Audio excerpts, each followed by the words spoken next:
एक समय की बात है, नैमिषारण्य तीर्थ में शौनकादि 88,000 ऋषिगण बैठे हुए हैं और सूत जी महाराज उनके सम्मुख बैठे हैं।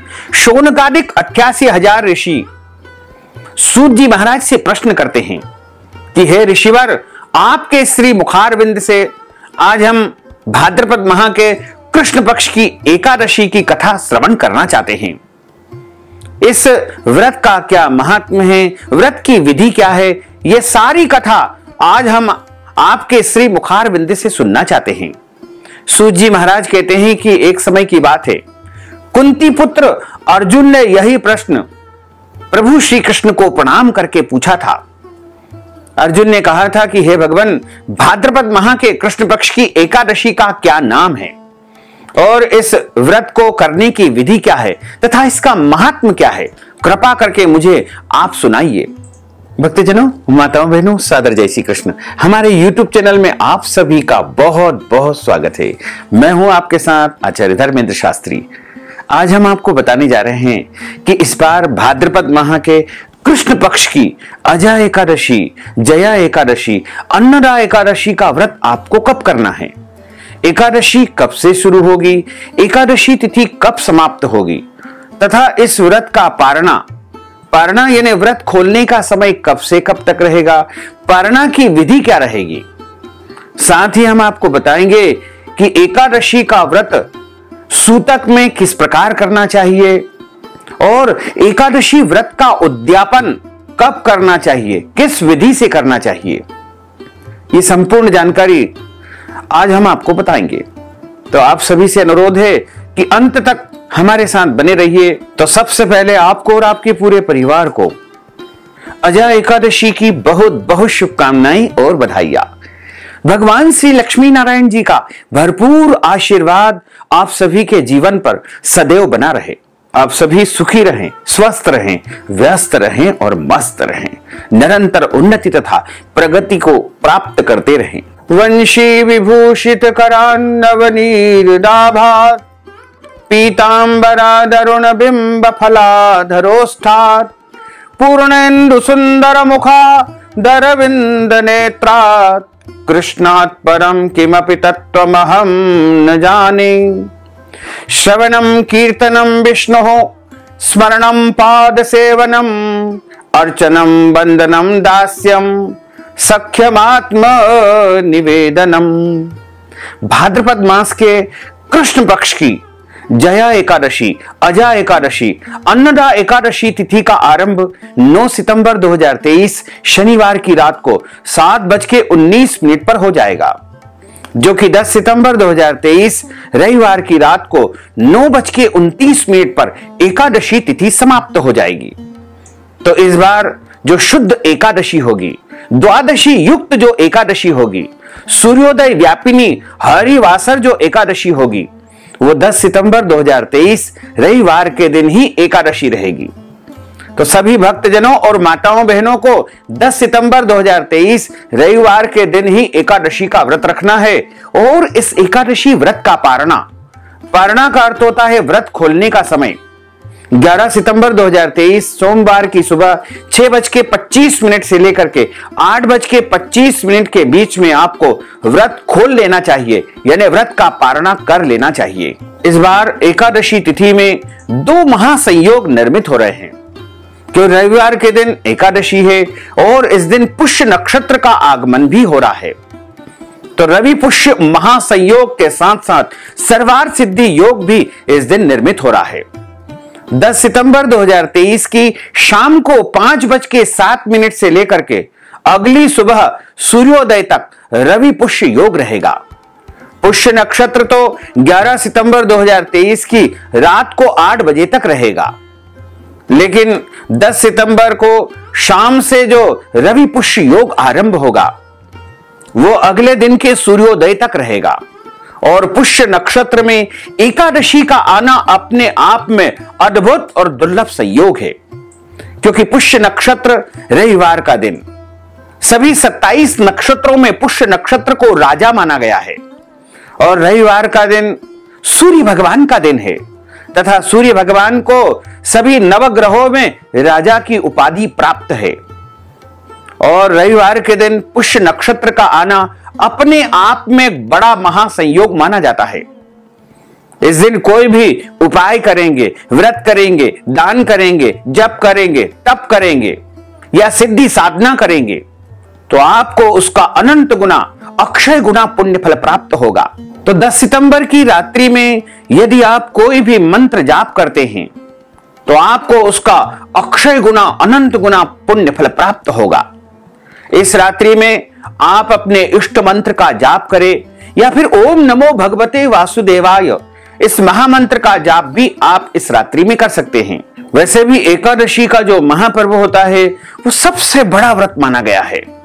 हमारे धर्म ग्रंथों और पुराणों में लिखा हुआ है कि विष्णु एकादशी गीता तुलसी विप्रोधे नवः असारे दुर्ग संसारे षटपदी मुक्तिदायिनी, अर्थात भगवान श्री हरि विष्णु जी का पूजन करना, एकादशी का व्रत रखना, गीता जी का पाठ करना, तुलसी जी का पूजन एवं दर्शन करना, ब्राह्मण देवताओं की सेवा करना, उनको दान करना, उनको भोजन कराना, गौ माता की रक्षा तथा सेवा करना, ये 6 कार्य इस कठिन संसार सागर को पार करने हेतु मुक्तिदायक बताए गए हैं। वैसे तो पूरे वर्ष में 24 एकादशी आती है, लेकिन जिस साल अधिक मास या पुरुषोत्तम मास आता है उस साल इनकी 2 अधिक एकादशी यानी कुल मिलाकर के उस साल 26 एकादशी आती है। इस बार पुरुषोत्तम मास आया था इसलिए इनकी संख्या 26 हो जाएगी। प्रत्येक महीने में 2 बार एकादशी आती है, एक कृष्ण पक्ष में, दूसरी शुक्ल पक्ष में। दोनों ही एकादशियों का भिन्न भिन्न महत्व हमारे पुराणों तथा धर्म ग्रंथों में बताया हुआ है। एकादशी का व्रत प्रत्येक मनुष्य को अवश्य करना चाहिए और जीवन में कम से कम एक बार एकादशी व्रत का उद्यापन भी कर लेना चाहिए। लेकिन ध्यान रखें, एकादशी व्रत का उद्यापन हमेशा देव उठने के बाद ही करना चाहिए। यानी देव उठनी एकादशी जो दिवाली के बाद आती है उसके बाद आप कभी भी कर सकते हैं। तो देव शयनी के पहले पहले आपको उद्यापन कर लेना चाहिए। वैसे तो जो उद्यापन का विधान होता है उसमें बताया गया है कि विद्वान ब्राह्मण को अपने घर बुला करके सर्वतोभद्र मंडल का निर्माण करवा करके और 26 कलश की स्थापना की जाती है। ये 26 कलश मिट्टी के रख सकते हैं, तांबे के रख सकते हैं। अपने सामर्थ्य के अनुसार आप कोई भी 26 कलश की स्थापना करें तथा ब्राह्मण देवता के माध्यम से गौरी गणेश का पूजन करवाएं, पुण्य वाचन का पूजन करवाएं, षोडश मातृका का पूजन करवाएं, नवग्रह मंडल का पूजन करवाएं और ब्राह्मण देवता के आदेश और निर्देशानुसार भगवान गोपाल जी का, ठाकुर जी का अभिषेक तथा पूजन करवाएं, सर्वतोभद्र मंडल का पूजन अर्चन करवाएं और पूजन अर्चन करवाने के बाद हवन कार्य करवाएं तथा एकादशी व्रत की कथा का श्रवण करें।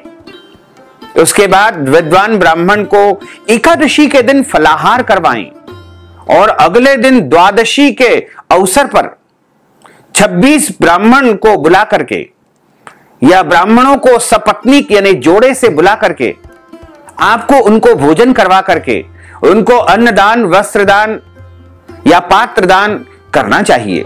जैसा भी आपका सामर्थ्य हो उसी प्रकार से आपको दान पुण्य एकादशी के निमित्त करना चाहिए।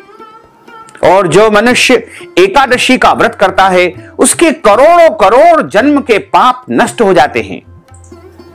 एकादशी का व्रत भगवान श्री लक्ष्मी नारायण जी का परम प्रिय व्रत माना गया है।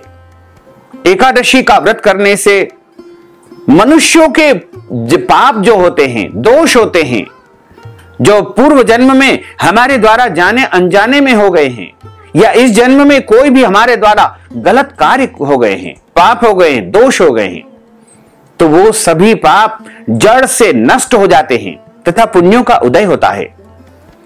जब मनुष्य के जन्म जन्मांतर के पाप नष्ट हो जाते हैं तभी उन्हें सांसारिक एवं भौतिक सुखों की प्राप्ति होती है।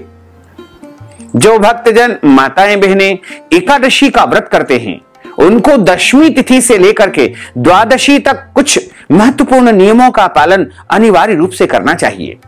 दशमी तिथि के दिन एक समय भोजन करें तथा इस दिन आपको लहसुन, प्याज, मांस, मदिरा का उपयोग नहीं करना चाहिए और इस दिन आपको कोई भी नशीला पदार्थ या अभक्ष्य भक्षण का उपयोग भी नहीं करना चाहिए। एकादशी के एक दिन पहले यानी दशमी के दिन चावल नहीं खाना चाहिए। दशमी के दिन पराया अन्न अर्थात दूसरे के घर का भोजन नहीं करना चाहिए। यदि किसी कारणवश आपको दूसरे के घर का भोजन करना पड़े तो उसके निमित्त कुछ न कुछ दान पुण्य करना चाहिए, जिससे आपको प्रायश्चित उसका हो जाएगा। और दशमी तिथि के दिन मसूर की दाल, कटहल की सब्जी का उपयोग भी भोजन में नहीं करना चाहिए। यदि आपके घर परिवार में जन्म अथवा मृत्यु का सूतक लग जाता है या पहले से लगा हुआ है तो ऐसे में आपको एकादशी का व्रत तो जरूर रखना चाहिए, लेकिन भगवान का स्पर्श तथा पूजन नहीं करना चाहिए। और यदि आपके घर में किसी परिजन की, किसी पितृ की या किसी व्यक्ति की मुक्ति नहीं हो पाई है, उनका मोक्ष नहीं हो पाया है, तो उनके नाम से उनकी मुक्ति के लिए, उनके मोक्ष के लिए आपको एकादशी का व्रत अवश्य रखना चाहिए। और यदि आपके घर में किसी की भी मृत्यु हो चुकी है तो उनके नाम से भी आपको कम से कम 5, 11, 21 या पूरे साल की एकादशी का व्रत अवश्य करना चाहिए, क्योंकि एकादशी का व्रत करने से उनको मोक्ष की प्राप्ति होगी। जब उनको मोक्ष मिलेगा तब आपके घर के पितृदोष समाप्त हो जाएंगे। दशमी के दिन ब्रह्मचर्य व्रत का पालन करना चाहिए और एकादशी के दिन सुबह जल्दी उठ करके स्नान करके पूजा अर्चना करके एकादशी व्रत का संकल्प आपको धारण करना चाहिए। जो मनुष्य एकादशी का व्रत करता है उसको संकल्प अवश्य धारण करना चाहिए। यदि आप निष्काम भाव से एकादशी का व्रत करते हैं, निष्काम भाव का अर्थ होता है बिना किसी कामना के किए जाने वाले व्रत को निष्काम व्रत कहा जाता है, और दूसरा होता है सकाम व्रत। यदि आपके मन में कोई इच्छा है, कोई कामना है, कोई विशेष कार्य सिद्धि के लिए आप एकादशी का व्रत करते हैं तो उसे सकाम व्रत कहा जाता है। निष्काम या सकाम दोनों ही स्थिति में आपको एकादशी व्रत का संकल्प अवश्य धारण करना चाहिए। जब हम एकादशी व्रत का संकल्प धारण करें उस समय अपने पूजा स्थल यानी अपने भगवान के मंदिर में या भगवान के सामने एक आसन बिछा करके आपको बैठना है और अपने सामने एक पूजा की थाली रखे, उसमें आपको जौ तिल रखना है, क्योंकि एकादशी के दिन चावल का उपयोग नहीं करना है, इसलिए संकल्प में जौ तिल रखे और तुलसी जी का पत्ता रखे तथा इसमें आपको पीला फूल रखना चाहिए, एक सुपारी रखना है, कुछ पैसे रखना है, शुद्ध घी का दीपक लगाएं, यदि संभव हो तो गाय के घी का दीपक लगाएं और भगवान का ध्यान करते हुए, उनका स्मरण करते हुए आपको संकल्प धारण करना चाहिए। यदि आपके घर में तीर्थ जल है, यमुना जी का जल है या कोई भी पवित्र तीर्थ का जल है तो वो भी आप रख लीजिएगा। और एकादशी व्रत का संकल्प करने के लिए हाथ की मुद्रा को इस प्रकार आपको करना है। इस प्रकार आप हाथ रख लीजिएगा और हाथ के मध्य भाग में सबसे पहले जल रखिएगा।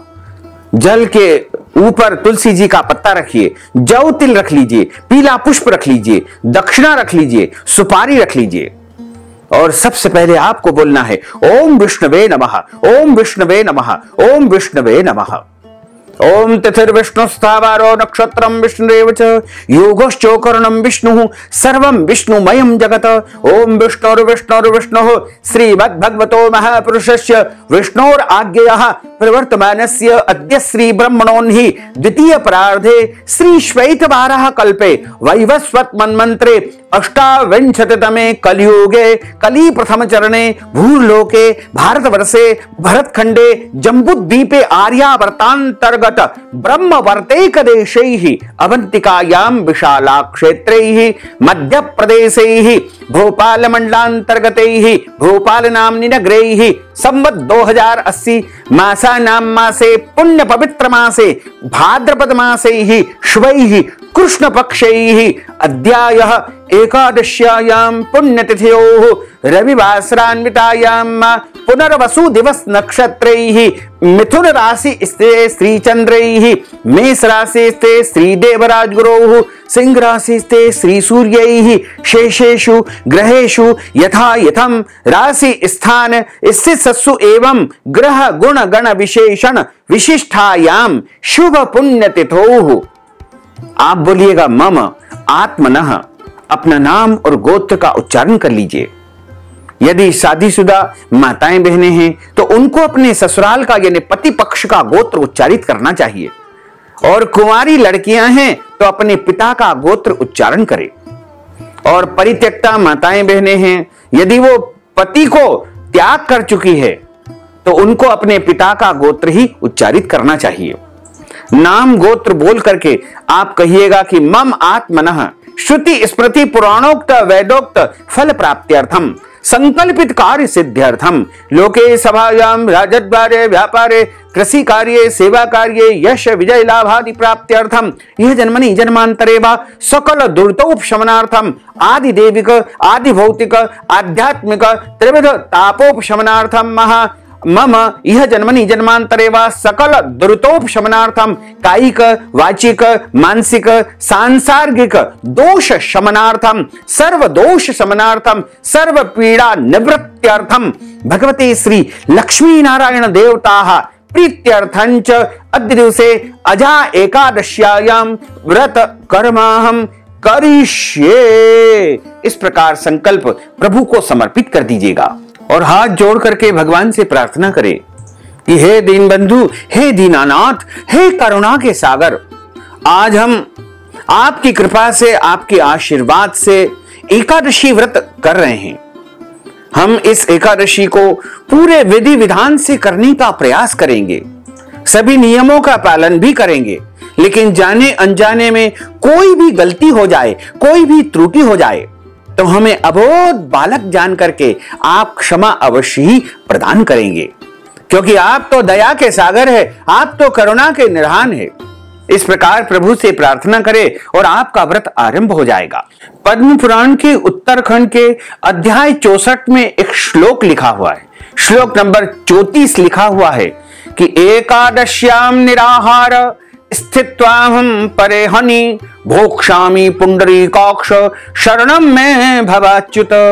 हे कमल नयन, हे वासुदेव, हे भगवान अच्युत, मैं एकादशी के दिन निराहार रह करके दूसरे दिन ही भोजन करूंगा। एकादशी व्रत के दिन सबसे पहले सूर्य भगवान को जल प्रदान करे, यानी सूर्य को अर्घ देवे, तुलसी माता का पूजन अर्चन करे।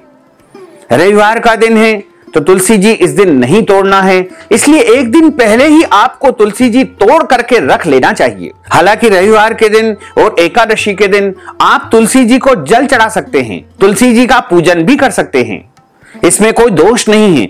लेकिन रविवार को किसी भी परिस्थिति में तुलसी जी के पत्ते तोड़ना वर्जित माना गया है। एक दिन पहले ही यानी शनिवार को तुलसी पत्र तोड़ करके रख लीजिएगा। यदि आपके यहां किसी कारणवश तुलसी पत्र नहीं तोड़ पाए हैं तो पुरानी बासी जो तुलसी जी के पत्ते होते हैं उनको भी धो करके आप बार बार उपयोग कर सकते हैं। लेकिन ध्यान रखें, सूर्यास्त के बाद तुलसी जी के पत्ते तोड़ना वर्जित माना गया है। एकादशी व्रत आरंभ किया जाता है तो सर्वप्रथम अपने माता पिता को प्रणाम करें, गुरुजन को प्रणाम करें, इष्ट देव को नमन करें और गौ माता का पूजन अर्चन भी करना चाहिए। एकादशी के दिन किसी भी मनुष्य को अन्न नहीं खाना चाहिए, इस दिन केवल और केवल फलाहार करें। वैसे तो सर्वोत्तम फलाहार गाय का दूध और फल होते हैं। इसके अलावा साबूदाना, मूंगफली दाना, मखाने, सभी प्रकार के मेवा, ड्राई फ्रूट्स, ये भी फलाहार की श्रेणी में ही आते हैं। सिंघाड़े का आटा का भी आप उपयोग कर सकते हैं, कुट्टू के आटे का उपयोग कर सकते हैं और सर्वोत्तम फलाहार यदि कोई होता है तो वो दूध और फल को ही माना गया है। जैसा आपका शरीर साथ दे उसी प्रकार आपको व्रत धारण करना चाहिए। यदि आपके शरीर में कोई बीमारी है, जैसे ब्लड प्रेशर है या शुगर है या अन्य कोई भी व्याधि है, तो आपको दवाई लेनी होती है, तो औषधि लेने में किसी भी प्रकार का कोई दोष नहीं होता है, जल पीने में भी कोई दोष नहीं होता है। अपना शरीर जिस प्रकार साथ दे उसी प्रकार हमको एकादशी का व्रत रखना चाहिए। एकादशी का जो व्रत होता है वो 8 साल की आयु से लेकर के 80 साल के सभी व्यक्ति इस व्रत को धारण कर सकते हैं। एकादशी के दिन झूठ न बोले, क्रोध न करे, लड़ाई झगड़ा एवं वाद विवाद बिल्कुल न करे। ब्रह्मचर्य व्रत का पालन करते हुए रात्रि जागरण करना चाहिए। एकादशी के दिन दाढ़ी कटिंग या सेविंग नहीं करवाएं और शरीर के अंग के कोई भी बाल काटना अथवा कटवाना वर्जित माना गया है। एकादशी के दिन किसी का भी आपको अपमान या अनादर नहीं करना है और यदि आपके घर पर कोई भी याचक, भिखारी अथवा जरूरतमंद व्यक्ति आता है तो उसको खाली हाथ न लौटाएं, उसको कुछ न कुछ दान पुण्य अवश्य करें, न जाने बाबा किस वेश में आ जाए। और एकादशी के दिन आपको दिन में सोना नहीं चाहिए, रात्रि में जागरण करना चाहिए। पूजा पाठ संपन्न इस दिन किया जाता है। एक चौकी के ऊपर पीला कपड़ा बिछा करके उसके ऊपर भगवान बाल गोपाल जी की, ठाकुर जी की, शालिग्राम जी की या भगवान नारायण की कोई भी मूर्ति या स्वरूप की स्थापना करें और उनके दाहिने हाथ की तरफ गेहूं की ढेरी रख करके, तांबे, पीतल या मिट्टी का कलश रख करके, आम के पत्ते रख करके, नारियल रख करके कलश की स्थापना करें। सर्वप्रथम भगवान गौरी गणेश का पूजन करें, फिर कलश का पूजन करें और फिर भगवान लक्ष्मी नारायण के स्वरूप का पूजन करें। उनको तुलसी जी अवश्य चढ़ाएं और भोग में भी तुलसी जी के पत्ते अनिवार्य रूप से रखना चाहिए। और पूजन अर्चन जब संपन्न हो जाए तब एकादशी व्रत कथा सुनना चाहिए। व्रत कथा हमेशा ब्राह्मण के मुख से ही सुनना चाहिए और कथा सुनने के बाद ब्राह्मण देवता को यथाशक्ति दक्षिणा भी आपको प्रदान करना चाहिए। ब्राह्मण के मुख से कथा सुनने से आपको भगवान नारायण के मुख से कथा सुनने का पुण्य प्राप्त होगा, क्योंकि ब्रह्म वाक्य जनार्दन, ब्राह्मण को जनार्दन का स्वरूप माना गया है, ब्राह्मण को नारायण का स्वरूप माना गया है और सनातन धर्म में ब्राह्मण को साक्षात देवता माना गया है। एकादशी तिथि यदि शाम को समाप्त हो जाती है या रात को समाप्त हो जाती है, फिर भी आपको व्रत का पारना यानी व्रत खोलने का जो समय रहेगा वो अगले दिन ही रहेगा। इस बार अजय एकादशी 10 सितंबर 2023 रविवार को है और इस व्रत का पारना यानी व्रत खोलने का समय, पारना का अर्थ होता है व्रत को खोलना। व्रत खोलने का जो सही समय रहेगा वो 11 सितंबर 2023 को सुबह 6:25 से लेकर के 8:25 तक का रहेगा। एकादशी का व्रत करने से सूर्य ग्रहण के समय जो दान दिया जाता है उससे भी कहीं अधिक गुना पुण्य फल की प्राप्ति होती है। जो पुण्य गोदान करने से, जो पुण्य सोने का दान करने से, जो पुण्य अश्वमेध यज्ञ करने से प्राप्त होता है उससे भी कहीं अधिक पुण्य एकादशी के व्रत करने से मनुष्य को सहज में ही प्राप्त हो जाता है। एकादशी व्रत करने वाले के पितर यदि नीच योनि में है तो उनको मोक्ष प्राप्त हो जाएगा और वो अपने परिवार वालों के ऊपर प्रसन्नता बरसाते हैं, आशीर्वाद देते हैं। इसलिए एकादशी का व्रत करने से घर में सुख, शांति, समृद्धि अवश्य ही आएगी। यदि आपके घर में किसी व्यक्ति को कोई प्रेत पीड़ा है, कोई भूत प्रेत यदि उनको लग गया है या फिर कोई तंत्र मंत्र की क्रियाएं कर दी है या कोई जादू टोना टोटका आपके घर परिवार पर हो चुका है, तो उससे निजात पाने के लिए, उससे छुटकारा पाने के लिए आपको एकादशी का व्रत अवश्य करना चाहिए। धन धान्य पुत्रादि की वृद्धि एकादशी का व्रत करने से होती है और कीर्ति बढ़ती है, श्रद्धा भक्ति बढ़ती है, जिससे जीवन आपका रसमय बनता है, परमात्मा की प्रसन्नता प्राप्त होती है। पूर्व काल में राजा नहुष, राजा अम्बरीश, राजा गधी आदि कई राजाओं ने, कई श्रेष्ठ भक्त जनों ने, कई भगवती वैष्णवों ने इस पृथ्वी पर एकादशी का व्रत किया और इसके प्रताप से, इसके पुण्य से उन्हें महान ऐश्वर्य फल की प्राप्ति हुई। भगवान शिव जी ने नारद जी से कहा कि एकादशी का व्रत करने से मनुष्य के करोड़ों जन्मों के पाप नष्ट हो जाते हैं, इसमें कोई संदेह नहीं है। एकादशी के दिन किए हुए व्रत, गोदान आदि का अनंत गुना पुण्य हमारे शास्त्रों में बताया हुआ है। एकादशी को दीपक प्रज्वलित करके विष्णु सहस्त्र नाम का पाठ करना चाहिए या गुरु मंत्र का जाप करें। अगर घर में लड़ाई झगड़ा होता है, विवाद होता है तो आपको एकादशी के दिन विष्णु सहस्त्रनाम का पाठ अपने घर में करना चाहिए या करवाना चाहिए। इससे आपके घर परिवार में लड़ाई झगड़ा शांत हो जाएगा तथा परिवार में प्रेम बना रहेगा, सौहार्द बना रहेगा और किसी भी प्रकार की कोई परेशानी है तो वो समाप्त हो जाएगी। पूर्व काल में मुर दैत्य को मारने के लिए भगवान श्री हरि विष्णु जी के शरीर से एक कन्या प्रकट हुई थी, जो उनके तेज से संपन्न और युद्ध कला में निपुण थी। उसकी हुंकार मात्र से मुर दैत्य राख का ढेर हो गया। वह कन्या ही एकादशी देवी जी के रूप में प्रकट हुई थी। इससे प्रसन्न होकर के भगवान श्री हरि विष्णु ने उससे वर मांगने को कहा। इस पर एकादशी देवी ने वर मांगा कि यदि आप प्रसन्न हो तो आपकी कृपा से मैं सब तीर्थों में प्रधान, सभी विघ्नों का नाश करने वाली तथा समस्त सिद्धियों को देने वाली देवी के रूप में संसार में विख्यात हो जाऊं। तो भगवान ने उसको तथास्तु कहकर के वरदान दिया था। जो मनुष्य व्रत करके एकादशी तिथि का पालन करे उन्हें आप धन, धर्म और मोक्ष प्रदान करने की कृपा करिएगा। भगवान ने यह सुनकर के उसे वर देते हुए कहा कि ऐसा ही होगा। तो तथास्तु, जो तुम्हारे भक्त जन हैं वे मेरे भी भक्त कहलाएंगे। इस प्रकार वैकुंठ धाम की प्राप्ति कराने वाला, भोग और मोक्ष को देने वाला, समस्त पापों का जड़ से नाश करने वाला एकादशी के समान कोई और व्रत है ही नहीं। यही कारण है कि एकादशी को व्रतों का राजा कहा गया है, जिससे सभी व्रतों व सभी दानों से अधिक फल एकादशी व्रत करने से सहज में ही मनुष्य को प्राप्त हो जाता है। जैसे देवताओं में भगवान श्री हरि विष्णु, प्रकाश तत्वों में भगवान सूर्यदेव, नदियों में गंगा, वैसे ही व्रतों में सर्वश्रेष्ठ व्रत कोई है तो वो एकादशी का व्रत है।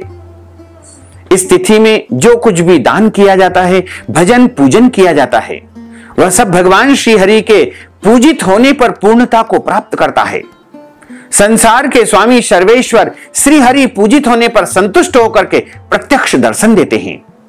इस दिन किया गया प्रत्येक पुण्य कर्म अनंत गुना फल देता है और मनुष्य के कई जन्मों के, करोड़ों जन्मों के कायिक, वाचिक और मानसिक पाप नष्ट हो जाते हैं।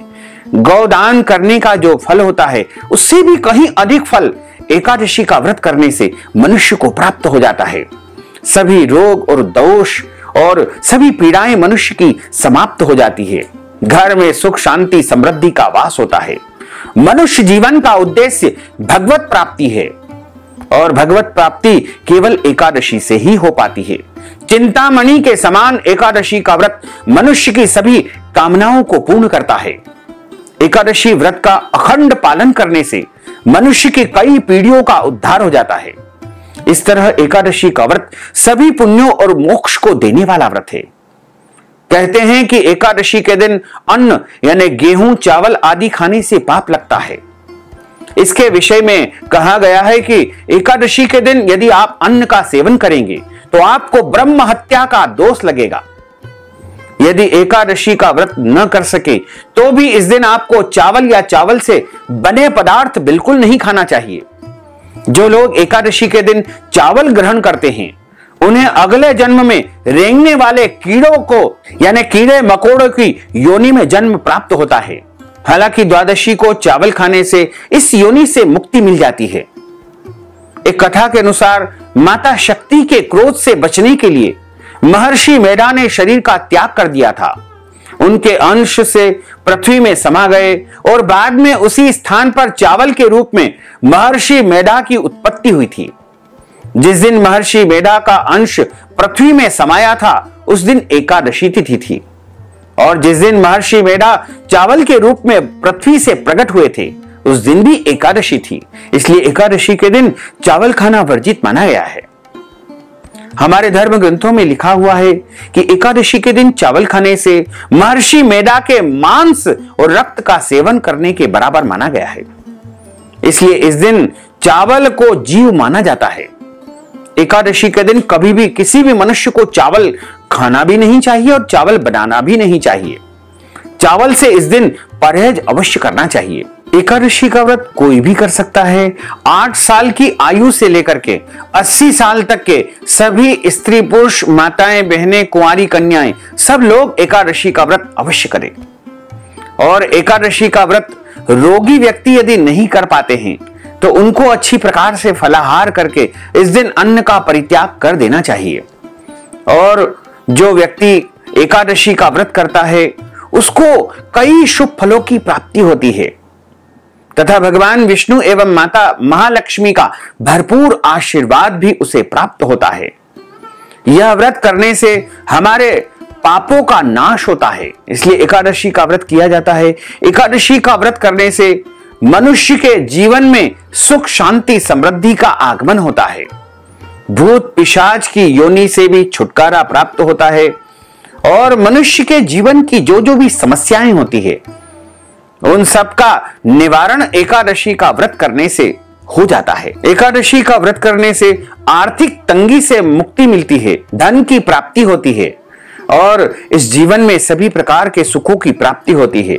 विवाह में यदि बाधाएं उत्पन्न हो रही है तो वो बाधा समाप्त हो जाएगी। व्यापार में परेशानी उत्पन्न हो रही है वो समाप्त हो जाएगी। यदि पढ़ाई में, नौकरी में या कोई भी काम में आपको रुकावट पैदा हो रही है तो वो सब समाप्त हो जाएगी। जीवन में मान सम्मान और ऐश्वर्य की प्राप्ति आपको अवश्य होगी। संतान की प्राप्ति हो जाएगी, पुत्र की प्राप्ति हो जाएगी। यानी आपकी कोई भी मनोकामना है, कोई भी इच्छा है तो उसको लेकर के संकल्प करके, जैसा हमने बताया वैसा संकल्प करके आपको एकादशी का व्रत शुरू करना चाहिए। यदि बीच में किसी कारणवश आपका एकादशी व्रत टूट गया है या छूट गया है तो आप पुनः कभी भी किसी एकादशी से व्रत शुरू कर सकते हैं, इसमें कोई संशय नहीं है। और एकादशी का व्रत जो करता है उसको सर्वोत्तम फलाहार के रूप में साबूदाना, नारियल, दूध, बादाम, शकरकंद, कुट्टू, चीनी, अदरक, सेंधा नमक, आलू, काली मिर्च आदि बताई गई है। लेकिन ध्यान रखें, इस दिन व्रत में फलाहार में जो नमक का आप उपयोग करते हैं वो सेंधा नमक या फलाहारी नमक रहेगा तो अति उत्तम रहेगा। इसके अलावा फलाहार में हल्दी का उपयोग नहीं करना है, कत्था का उपयोग आपको इस दिन नहीं करना है। वैसे प्रयास करें कि एकादशी के दिन आपको पान नहीं खाना चाहिए। और एकादशी के दिन जो फलाहार किया जाता है वह पहले प्रभु को भोग लगाएं, भगवान को भोग लगाने के बाद ही आप स्वयं उसको ग्रहण करें। अब हम आप सभी को अजय एकादशी, जया एकादशी की दिव्य और ज्ञानमयी कथा सुनाने जा रहे हैं। बोलिए श्री लक्ष्मी नारायण भगवान की जय, श्री वृंदावन बिहारी लाल की जय। गुरुर् ब्रह्मा गुरुर्विष्णु गुरुर्देवो महेश्वरा, गुरुः साक्षात् परब्रह्म तस्मै श्री गुरुवे नमः। श्री अखंड मंडलाकारं व्याप्तं येन चराचरं तत्पदं दर्शितं येन तस्मै श्री गुरुवे नमः। कृष्णाय वासुदेवाय हरये परमात्मने प्रणतः क्लेशनाशाय गोविंदाय नमो नमः। वरः पीडं नटवरवपुः कर्णयोः कर्णिकारं बिभ्रद्वास कनककपीशं वैजयन्तीं च मालां रन्ध्रान् वेणोर्धरसुधया पूरयन् गोपवृन्दैः वृन्दारण्यं स्वपदरमणं प्राविशत गीतकीर्तिः। सच्चिदानंद रूपाय विश्वोत्पत्त्यादि हेतवे तापत्रय विनाशाय श्री कृष्णाय वयं नुमः। यं प्रव्रजन्तमनुपेतमपेत कृत्यं द्वैपायनो विरह कातर आजुहाव पुत्रेति तन्मयतया तर्वोभिनेदुस्तं सर्वभूत हृदयं मुनिमानतोऽस्मि। कस्तूरीतिलकं ललाटपटले वक्षस्थले कौस्तुभं नासाग्रे वरमोक्तिकंकरतले वेणुः करे कंकणं। सर्वांगे हरिचंदनं सुललितं कंठे च मुक्तावलिं गोपस्त्री परिवेष्टितो विजयते गोपाल चूड़ामणिं। फुल्लेन्दीवरकान्तिमिन्दु वदनं वरहावतंस प्रियं श्रीवत्साङ्कमुदार कौस्तुभधरं पीताम्बरं सुन्दरं।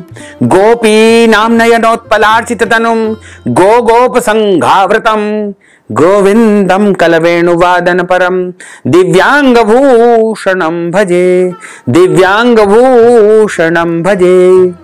जय जय श्री राधा रमण, जय जय नवल किशोर, जय गोपी चित चोर प्रभु, जय जय माखन चोर।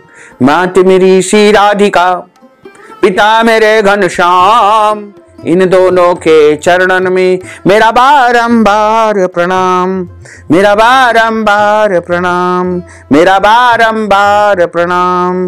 मोहिनी मूरत श्याम की वो मन रही समाय, जो मेहंदी के पात में लाली रही समाय। धन यौवन एक दिन उड़ जाएंगे जैसे उड़े कपूर, मन मूरख तू राम भज क्यों चाटे जगधूर। राम कृष्ण दो एक है अंतर नहीं निमेष, इनके नयन गंभीर है उनके चपल विशेष। राधे तू बड़ भागिनी कौन तपस्या कीन, तीन लोक तारण प्रभु सो तेरे अधीन। बोलिए श्री वृंदावन बिहारी लाल की जय, श्री लक्ष्मी नारायण भगवान की जय, गोपाल कृष्ण भगवान की जय, श्री द्वारकाधीश भगवान की जय, श्री वृंदावन बिहारी लाल की जय, श्री गिरिराधरण की जय, श्री गोवर्धन नाथ भगवान की जय, श्री बाल कृष्ण लाल की जय, श्री श्याम सुंदर यमुने महारानी की जय, जगत गुरु श्री वल्लभाधीश की जय, श्री गोसाई जी परम दयाल की जय, श्री गुरुदेव की जय, आज के आनंद की जय। एक समय की बात है, निमिषारण्य तीर्थ में शौनकादि 88,000 ऋषिगण बैठे हुए हैं और सूत जी महाराज उनके सम्मुख बैठे हैं। शौनकादिक 88,000 ऋषि सूत जी महाराज से प्रश्न करते हैं कि हे ऋषिवर, आपके श्री मुखारविंद से आज हम भाद्रपद माह के कृष्ण पक्ष की एकादशी की कथा श्रवण करना चाहते हैं। इस व्रत का क्या महात्म्य है, व्रत की विधि क्या है, यह सारी कथा आज हम आपके श्री मुखारविंद से सुनना चाहते हैं। सूत जी महाराज कहते हैं कि एक समय की बात है, कुंती पुत्र अर्जुन ने यही प्रश्न प्रभु श्री कृष्ण को प्रणाम करके पूछा था। अर्जुन ने कहा था कि हे भगवान, भाद्रपद माह के कृष्ण पक्ष की एकादशी का क्या नाम है और इस व्रत को करने की विधि क्या है तथा इसका महात्म्य क्या है, कृपा करके मुझे आप सुनाइए। भगवान श्री कृष्ण मधुसूदन कहने लगे कि इस एकादशी का नाम अजा एकादशी है, इसे जया एकादशी भी कहा जाता है तथा अन्नदा एकादशी भी इसे कहा गया है। यह एकादशी सब पापों को नाश करने वाली एकादशी बताई गई है। जो मनुष्य इस दिन भगवान श्री ऋषिकेश का पूजन करता है उसको वैकुंठ की प्राप्ति अवश्य ही होती है। और अजा एकादशी की जो कथा बताई गई है उसमें लिखा हुआ है कि प्राचीन काल में हरिश्चंद्र नामक एक राजा राज्य करता था। वह चक्रवर्ती राजा अपनी प्रजा का पुत्रवत पालन किया करता था। राजा हरिश्चंद्र सत्य बोलने और वचन पालन करने के लिए पूरी दुनिया में, पूरे विश्व में मशहूर थे। उनकी प्रसिद्धि पृथ्वी पर चारों तरफ फैली हुई थी। ऋषि विश्वामित्र ने राजा हरिश्चंद्र की प्रसिद्धि सुन रखी थी। वे स्वयं इनकी परीक्षा करना चाहते थे। राजा हरिश्चंद्र हर हालत में केवल सच का ही साथ देते थे। अपनी इस सत्य निष्ठा की वजह से कई बार उन्हें बड़ी बड़ी परेशानियों का सामना भी करना पड़ा, लेकिन फिर भी उन्होंने किसी भी हाल में सत्य का साथ नहीं छोड़ा, सच को उन्होंने नहीं छोड़ा। वे एक बार जो प्रण ले लेते थे उसे किसी भी कीमत पर पूरा करके ही छोड़ते थे। राजा हरिश्चंद्र ने सत्य के मार्ग पर चलने के लिए स्वयं तक को बेच दिया था। राजा हरिश्चंद्र की जो पत्नी थी उनका नाम था तारामती और पुत्र का नाम था रोहिताश्व। ये दोनों भी परम धार्मिक चरित्र के थे। राजा हरिश्चंद्र ने यदि स्वप्न में भी वाग्दान कर दिया यानी वचन दे दिया तो पीछे नहीं हटते थे। ऋषि विश्वामित्र की शक्ति से राजा हरिश्चंद्र ने एक बार सपना देखा कि उन्होंने अपना सारा राजपाट, वैभव, धन, दौलत, खजाना महर्षि विश्वामित्र को दान दे दिया है। और अगले दिन जब सुबह उठे तो महर्षि विश्वामित्र उनके महल में आए। उन्होंने विश्वामित्र ऋषि को प्रणाम किया और प्रणाम करके उनसे कहा कि ऋषिवर, आज मैंने सपना देखा है कि मैंने अपना सारा वैभव, खजाना, राजपाट आपको दान दे दिया है। तब विश्वामित्र ने कहा कि यह सपना आपका बिल्कुल सत्य है और वही सपना सच करने के लिए यहां पर मैं आया हुआ हूं।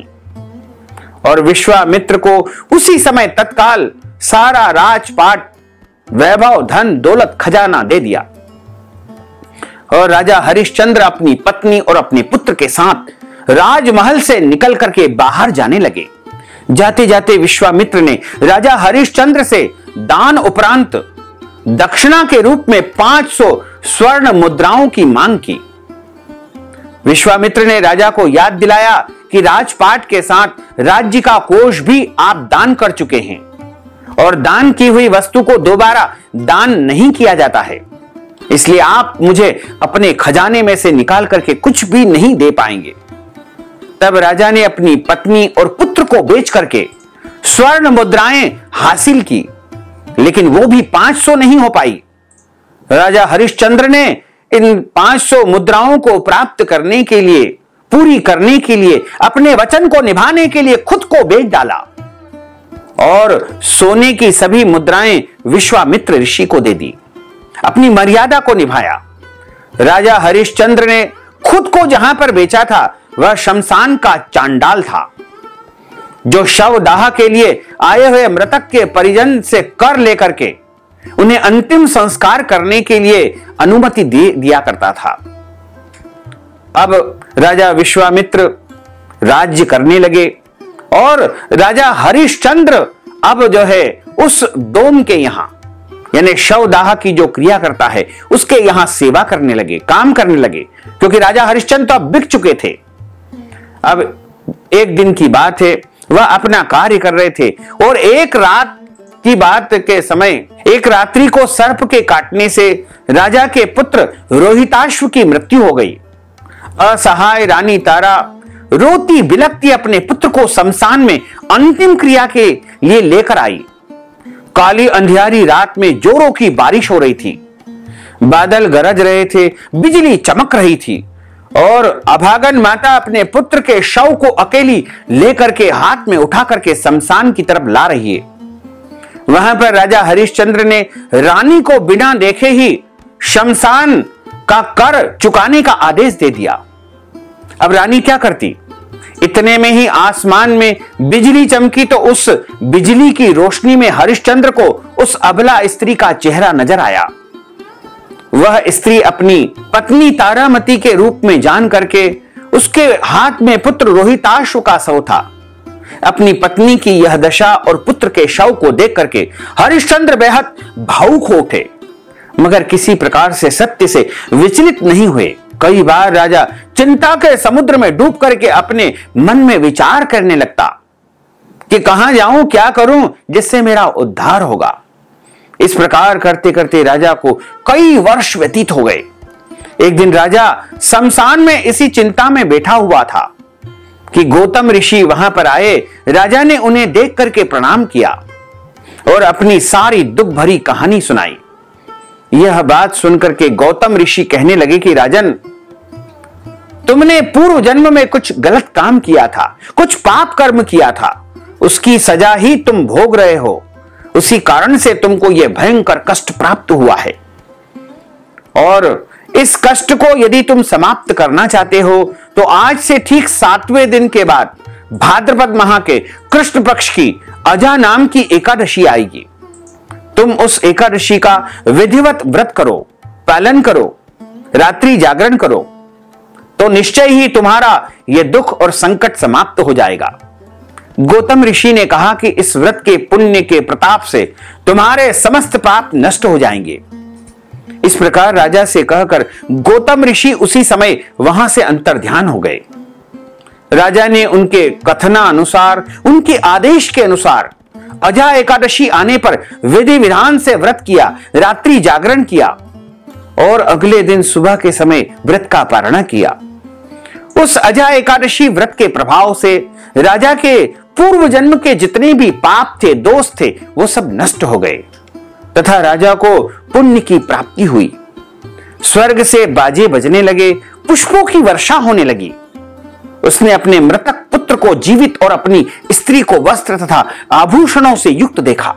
व्रत के प्रभाव से राजा को अपना राज्य भी पुनः प्राप्त हो गया और इस संसार में उसने धर्म, अर्थ, काम और अंत समय में वैकुंठ लोक मोक्ष पद को वह राजा प्राप्त हो गया। भगवान श्री कृष्ण कहते हैं कि हे राजन, यह सब अजा एकादशी व्रत के प्रभाव से ही हुआ। अतः जो मनुष्य यत्न के साथ विधि पूर्वक इस व्रत को करते हुए रात्रि जागरण करते हैं, उनके समस्त पाप नष्ट होकर के अंत में वे स्वर्ग लोक को, वैकुंठ लोक को प्राप्त हो जाते हैं। इस एकादशी की कथा के सुनने मात्र से या सुनाने से, सुनने का अर्थ होता है आप स्वयं सुनो, सुनाने का मतलब होता है इस कथा को अधिक से अधिक लोगों तक, भक्त जनों तक पहुंचाओ। इससे आपको अश्वमेध यज्ञ का फल प्राप्त होगा। बोलिए श्री लक्ष्मी नारायण भगवान की जय। अच्युतम केशवम राम नारायणम कृष्ण दामोदरम वासुदेवम हरे श्रीधरम माधवम गोपिका वल्लभम श्री जानकी नायकम श्री रामचंद्रम भजे जानकी मनोहरम सर्वलोक नायकम श्री शंकरादि सेवितम पुण्य नाम कीर्तनम श्री राम राम राम राम राम नाम तायकम राम कृष्ण वासुदेवा भक्ति मुक्तिदायकम राम कृष्ण वासुदेवा भक्ति मुक्तिदायकम राम कृष्ण वासुदेवा भक्ति मुक्तिदायकम हरे राम राम राम हरे हरे हरे कृष्ण कृष्ण कृष्ण हरे हरे श्री कृष्ण गोविंद हरे मुरारे हे नाथ नारायण वासुदेवा हे नाथ नारायण वासुदेवा हे नाथ नारायण वासुदेवा हे नाथ नारायण वासुदेवा हे नाथ नारायण वासुदेवा।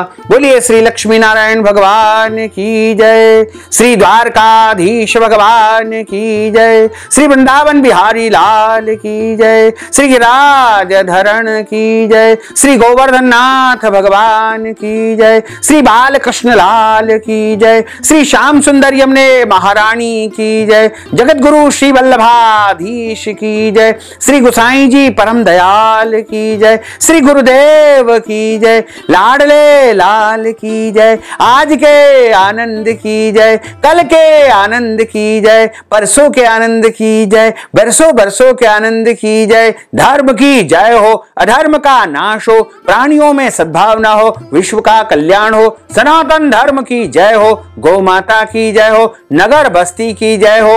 ओम नमः पार्वती पते, हर हर महादेव हर।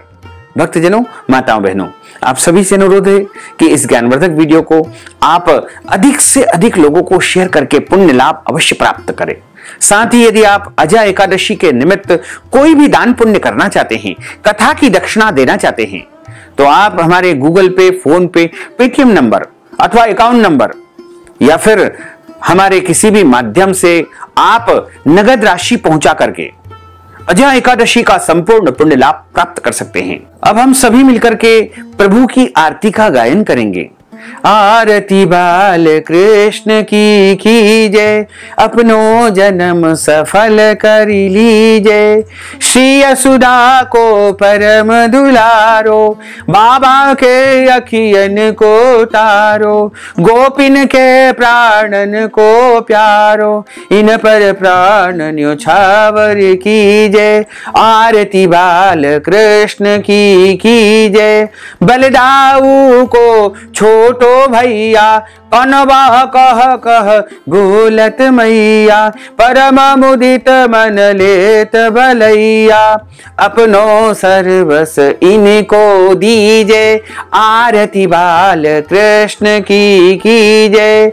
श्री राधावर सुगर कन्हैया, ब्रजजन को नवनीत खिवैया, देखत ही मन लेत चुरैया, यह छवि नैनन में भर लीजय। आरती बाल कृष्ण की कीजय, अपनो जन्म सफल कर लीजय।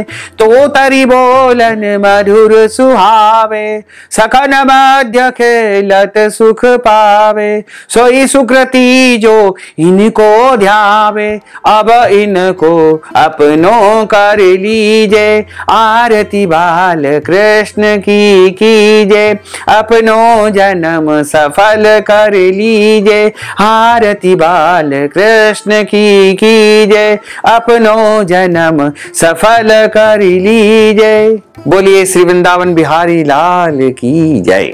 आप सभी से अनुरोध है कि हमारे इस ज्ञानवर्धक वीडियो को अधिक से अधिक लोगों को शेयर करिएगा, लाइक करिएगा, कमेंट करिएगा, और यदि अभी तक आपने सब्सक्राइब नहीं किया है तो अभी और इसी समय सब्सक्राइब कर लीजिए, ताकि इसी प्रकार की ज्ञानवर्धक वीडियो आपको सबसे पहले प्राप्त हो सकेगी। आपको और आपके पूरे परिवार को सादर जय श्री कृष्ण, सादर धन्यवाद।